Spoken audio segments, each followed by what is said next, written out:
이번 무역 협상에서는 특히 마스가로 불리는 조선업 협력 프로젝트가 큰 역할을 한 것으로 평가받고 있습니다. 이 과정에서 자동차 관세는 15%로 낮아졌다고는 하지만은 원래는 무관세였기 때문에 기존의 2.5%였던 일본과 유럽보다 상대적으로 지금은 2.5%의 관세를 더 물게 되는 셈입니다. 향후 자동차 시장에서의 경쟁력 우려가 나오는데 이번 협상이 우리 경제에 어떤 영향을 미칠지 또 2주 후에 진행될 한미 정상회담에서는 어떤 후속 논의가 이어질지 전망해 봅니다. 권혁중 경제평론가입니다. 어서 오십시오. 네, 안녕하십니까. 안녕하십니까. 미국의 상호 관세 부과 시점을 하루 앞두고 무역 협상이 타결됐습니다. 먼저 이재명 대통령의 관련 발언 듣고 이야기 나누겠습니다. 먼저 어제 밤까지 오늘 새벽까지 한미 무역협정 타결을 위해서 애쓰신 우리 장관님들, 총리님 할 것 없이 우리 일선 부서의 여러분들도 고생 많이 하셨습니다.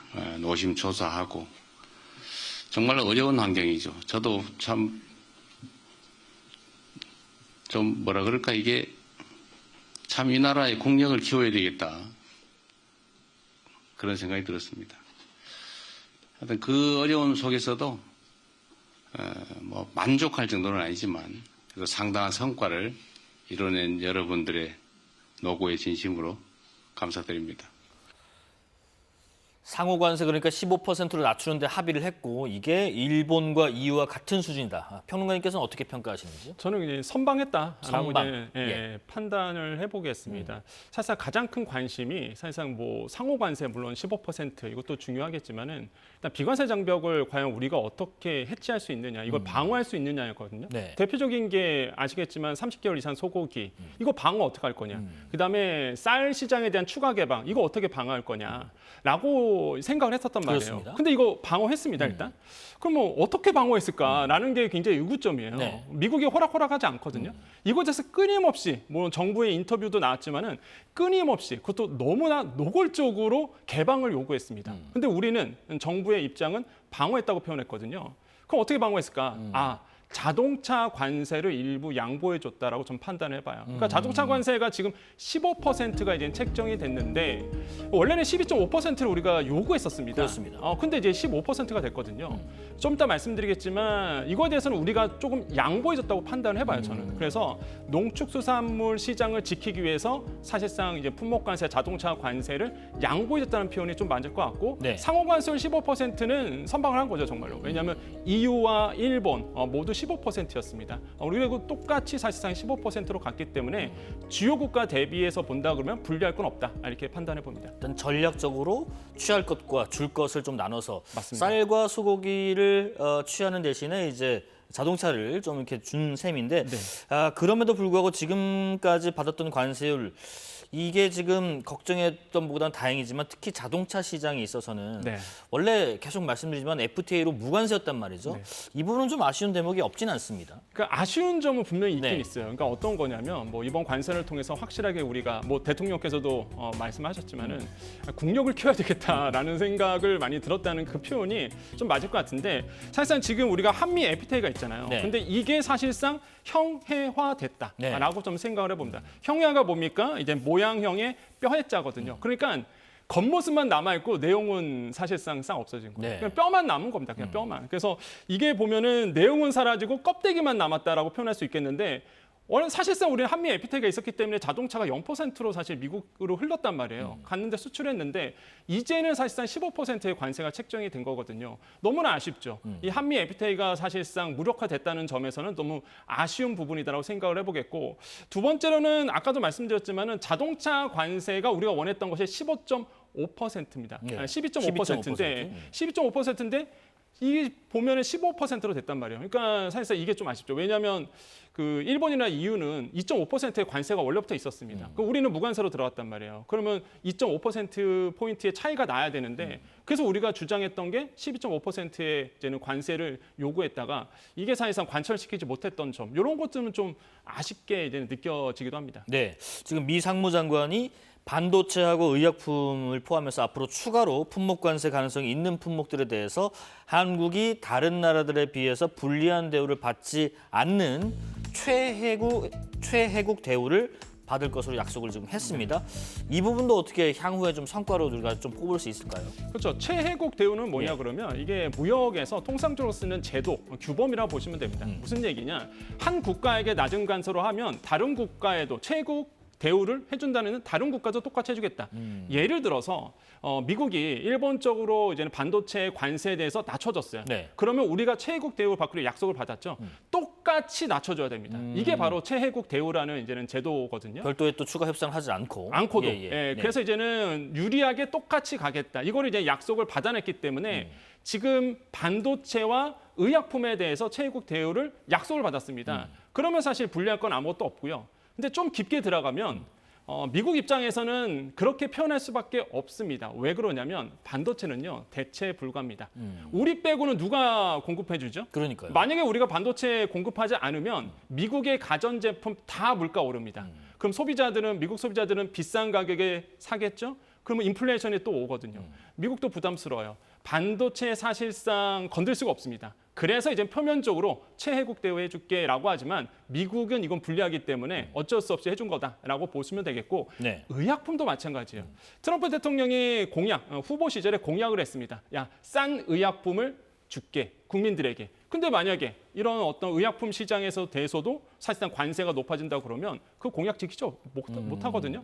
엄청난 비판을 받을 거예요. 그렇기 네. 때문에 반도체와 의약품에 대해서는 최혜국 대우를 해준다. 그러니까 관세를 낮춰준다. 똑같이 해주겠다라고 말한 상태입니다. 어떻게 보면 미국도 자국의 이익을 좀 따라서 맞습니다. 이걸 취할 수밖에 없는 부분이었던 것 같네요. 쌀과 쇠고기 우리가 얘기를 자꾸 하고 있는데 지금 농축산 분야에서 비교적 좋은 소식이 들려왔습니다만은 좀 따져볼 부분도 있습니다. 우선은 김용범 대통령실 정책실장 브리핑 잠깐 들어보겠습니다. 우리 농축산물 시장 개방에 대한 강한 요구가 있었던 것이 사실입니다. 그러나 식량 안보와 우리 농업의 민감성을 감안해 국내 쌀과 쇠고기 시장은 추가 개방하지 않는 것으로 합의하였습니다. 국내 쌀과 쇠고기 시장은 추가 개방하지 않는 것으로 합의했다라고 네. 했는데 미국은 말이 좀 다릅니다. 일단 트럼프 대통령 SNS를 보면요. 지금 나오고 있죠. 한국은 자동차와 트럭, 농산물 등을 포함한 미국 제품을 수용하기로 했습니다라고 나오는데 지금 앞서 일본하고 EU 협상 이후에도 트럼프 대통령이 좀 다른 말을 하기도 했는데 이 부분 역시 그렇다면 우리가 얘기한 쌀과 쇠고기 시장을 추가 개방하지 않는 것과 다른 결의 얘기인가 싶습니다. 그러니까 이게 좀 논란이 있었죠. 네. 처음에 오늘 아침에 이제 속보가 나왔을 때 우리 시장 완벽하게 개방한대. 농산물 시장에 대해서 그 발칵 뒤집혔습니다. 그런데 이제는 우리나라의 입장 8시에 사실상 이제는 우리나라의 대통령실에서 발표를 했거든요. 입장 발표를 했는데 거기에 보면 아까 우리가 영상 보듯이 네. 추가 개방은 하지 않는다라고 이제는 확실하게 정리를 해줬습니다. 그럼 약간 뉘앙스가 다르잖아요. 왜 트럼프 대통령은 그러면 에그리컬처 그러니까 본문에 써놨거든요. 에그리컬처에 대해서 완벽하게 이제 개방을 한다 이렇게 써져 있는데 그럼 왜 이런 얘기를 했느냐? 라고 본다 그러면 저는 이건 자국민에 대한 립 서비스라고 생각합니다. 립 서비스요? 왜 그러냐면 이미 우리나라는요 미국산 이제 농산물에 대해서 99.7%가 개방된 상태입니다. 이 중에서 쌀이라든지 소고기가 기타 등등으로 돼 있는데 아무튼 이 부분에 대해서는 우리가 뭐 쿼터제, 쌀 같은 경우는 쿼터제고요. 소고기 같은 경우는 30개월 이상의 소고기는 수입하지 않고 있죠. 그렇죠. 몇몇 품목만 우리가 제한하고 있어요. 이미 시장을 개방한 상태입니다. 미국도 알고 있어요. 그렇기 때문에 그냥 어차피 개방된 시장인데 이거에 대해서 이제는 미국의 이제는 치적, 본인의 이제 트럼프 대통령의 스타일이 그렇잖아요. 본인의 치적을 굉장히 과시하는 스타일입니다.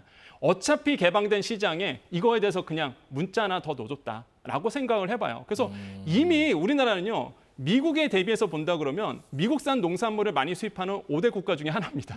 그렇기 때문에 많이 수입을 이미 하고 있는 나라예요. 네. 그래서 이 부분에 대해서는 뭐 논란의 여지는 없다. 그래서 30개월 이상 소고기, 쌀 시장에 대한 추가 개방은 우리 대통령실에서 얘기한 것처럼 이거는 지켜냈다라는 것이 이제 팩트다 이렇게 말씀드립니다. 그러니까 뭐 원령의 변화가 있다든지 뭐 쌀 개방이 있어서 쿼터제가 조금 더 비중이 달라진다든지 하는 건 전혀 없고 전혀 없다. 지금도 개방하고 있는 것을 우리가 지금처럼 계속 잘 개방을 해 나가겠다 뭐 이런 취지로 들리는데 네. 어쨌든 자국민에 대한 립 서비스. 그래도 일단은 구체적으로 쌀 수출 확대 성과를 자랑했던 일본 때와는 달리 한국이 미국산 농산물을 받아들이고 했다.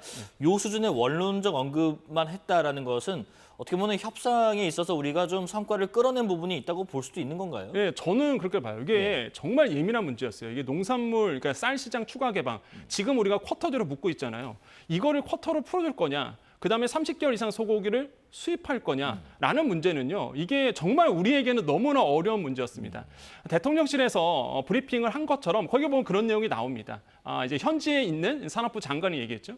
어떤 얘기했냐면은 이 쌀 시장이라든지 아니면 소고기 30개월 이상에 대해서 설득시키기 위해서 과거에 있었던 그 광우병 파동 그때의 사진을 들고 갔다고 하죠. 그걸 보여줬다고 해요. 네네. 이 정도다. 우리나라에게 작용하는 이 30개월 이상 소고기 수입 문제는 단순히 어떤 관세로서 해결하는 문제가 아니라 정치적 판단과 정치적 결단이 내려야 되는. 그러니까 정부적 판단이 들어가는 문제다라는 걸 설득을 했다는 거죠.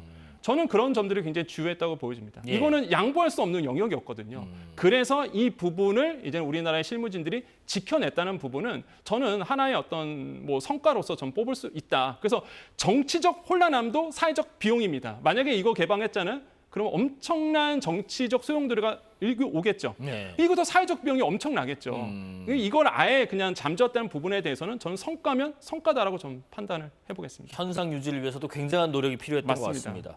정부 대표단으로 협상 최전선에 있던 구윤철 장관, 이번 합의에서 가장 주목할 부문으로 이 마스가 프로젝트를 꼽았는데 관련 발언도 들어보겠습니다. 오늘 합의에 있어서 가장 주목할 부분은 1,500억 불 규모의 한미 조선 협력 패키지, 소위 마스가 Make America Shipbuilding Great Again이라는 프로젝트입니다. 세계 최고 수준의 선박 설계 건조 능력을 가진 우리 조선 기업들이 미국 조선업의 부흥을 도우면서 새로운 기회와 성장의 계기를 마련할 것으로 기대합니다.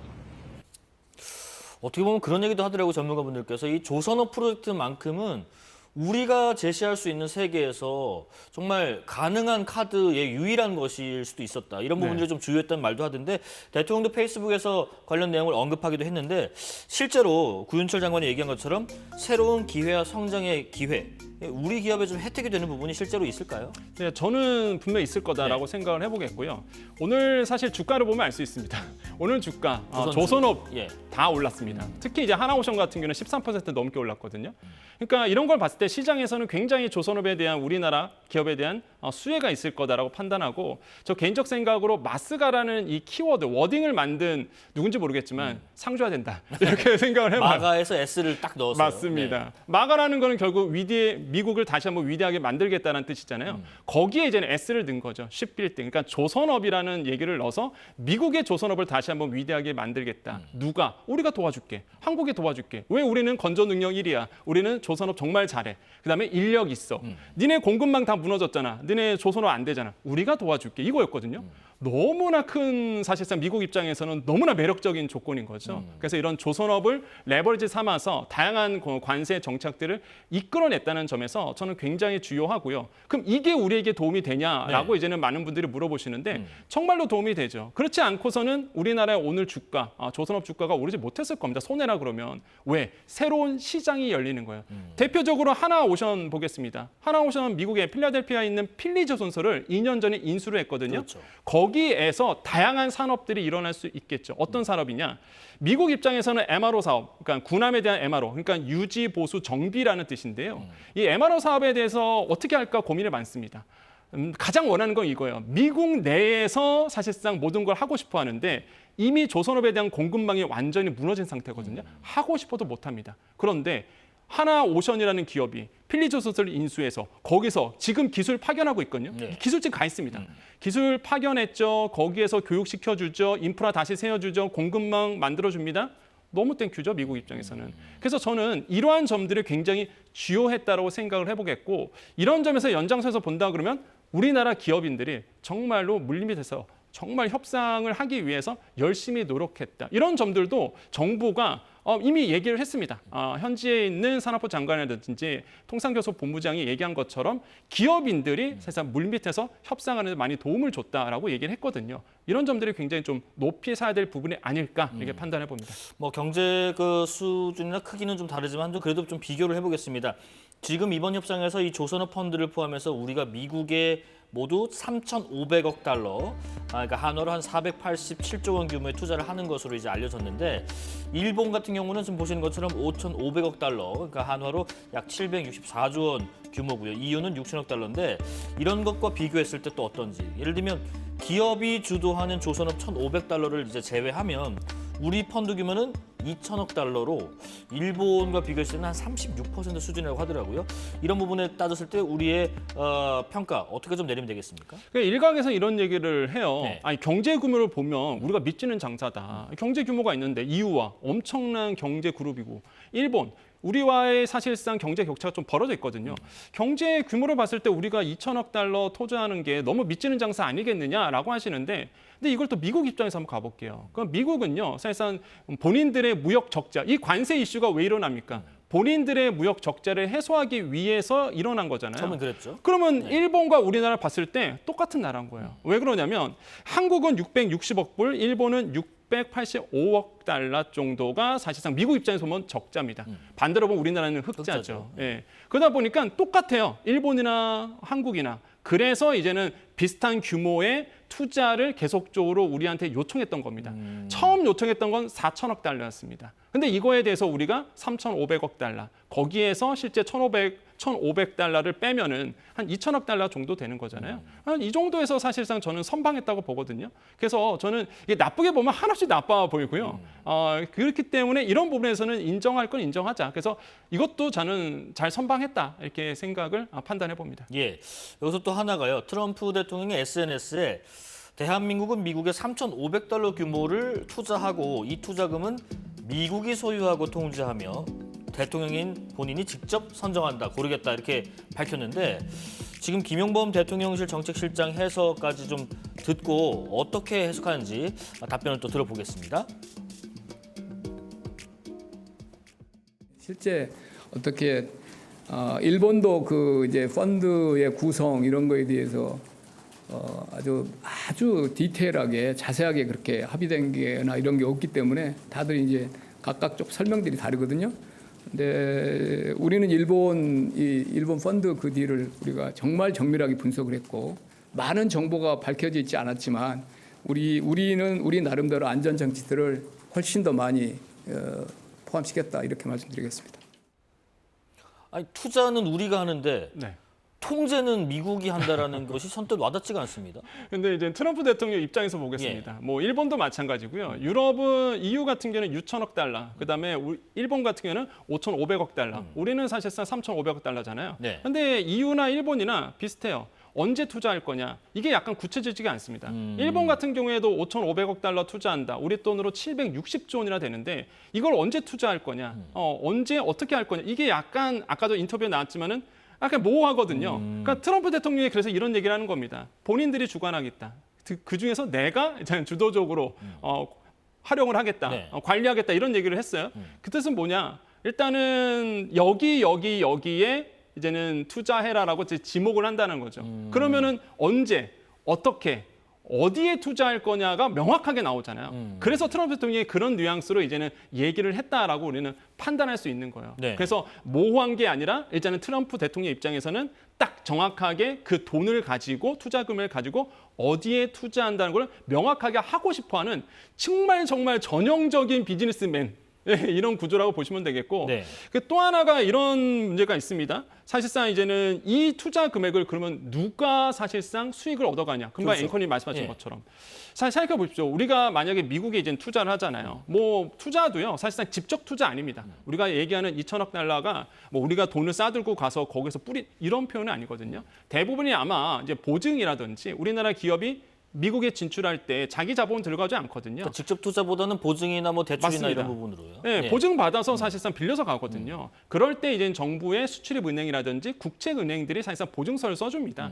이런 거에 대해서도 이제 포함된 금액이고, 또 한 가지 우리가 어쨌든 간에 미국에 공장을 세운다고 보십시오. 그러면 미국에 공장을 세우면 거기에 일자리가 만들어지고요. 네. 이 노동자들의 월급을 받는 거죠. 그래서 이 원문에 보면은 미국에서 쓴 원문에 보면 이런 얘기가 나옵니다. 뒤에 어떻게 나냐면 워커, 그러니까 노동자라든지 납세자, 그다음에 지역 커뮤니티들이 이익을 누린다. 그러니까 쉐어라고 표현을 썼거든요. 한마디로 이제는 이익을 쉐어한다라는 표현을 써요. 그 뜻은 뭐냐? 결국에는 거기서 공장을 세우니까 거기서 나오는 이제는 뭐 자본이라든지 이런 것들이 지역 기반에 뿌려진다는 거죠. 그래서 저는 어떻게 해석하냐면 이렇게 해석합니다. 정량적인 이익은 우리 기업이 분명히 가져갈 거예요. 거기서 나온 이윤들 당연히 우리는 가져가겠죠. 네. 하지만 거기서 나오는 정성적인 이윤들이 분명히 있을 겁니다. 금방 얘기한 것처럼 그 아예 지역 커뮤니티가 활성화된다든지 노동자들이 부유해진다든지 거기에는 뭐 세금을 내시는 분들이겠죠, 다. 그분들이 사실상 이제 월급도 받고 일자리가 생기니까 좋아지잖아요. 이런 부분에 대해서 이제 트럼프 대통령이라든지 미국에서 이제 얘기하는 거다라고 판단하고요. 네. 그래서 이거를 고지것대로 뭐 모든 이익의 90%를 이제는 뭐 미국이 뭐 소유하고 갖고 간다라는 표현은 이렇게 정량적인 어떤 이익과 정성적인 이익을 나눠서 우리가 좀 판단하는 문제다. 정량적 숫자로 나오는 거는 우리 기업이 당연히 갖고 가죠. 네. 예, 그거에 대한 투자를 우리가 한 거니까요. 맞습니다. 네. 예, 그래서 이런 거에서 아마 얘기를 하지 않았을까 이렇게 보고 있습니다. 네. 그리고 이번 협상이 일단은 1단락은 됐습니다만은 앞으로 2주 내에 한미 정상회담이 또 백악관에서 열린다고 발표가 됐습니다. 언젠지는 아직 명확히 정해지진 않았습니다만은 이 자리에서는 이런 경제적인 얘기들 또 협상과 관련된 부수적인 얘기들 또 이번 협상 때 나오지 않은 얘기들 뭐 어떤 얘기들이 좀 테이블에 올라갈 수 있을까요? 그렇죠. 지금 이제는 얘기가 안 나왔던 것들이 사실 뭐 환율 얘기도 있고요. 그러니까 협상 테이블에 올라가지 않았던 것들, 네. 그다음에 뭐 방위비 분담이라든지 아니면은 정밀지도, 그러니까 온풀법이라든지 비관세 장벽에서 대표적으로 꽂는 게 디지털 규제거든요. 우리나라가 미국 기업에 대한 디지털 기업에 대한 규제들. 대표적인 게 이제는 구글의 고밀도 지도 반출이거든요. 네. 이거 우리는 막고 있거든요. 그러니까 이런 것들에 대해서 아마 추가적인 논의가 될 수도 있다라고 생각을 해봅니다. 그런데 정상 간의 만남입니다. 정상 간의 만남은요, 그 이전에 실무진들이 이 부분에 대해서 이미 다 토의와 토론을 거쳐서 협상안이 마련될 거예요. 그래서 그 2주 안에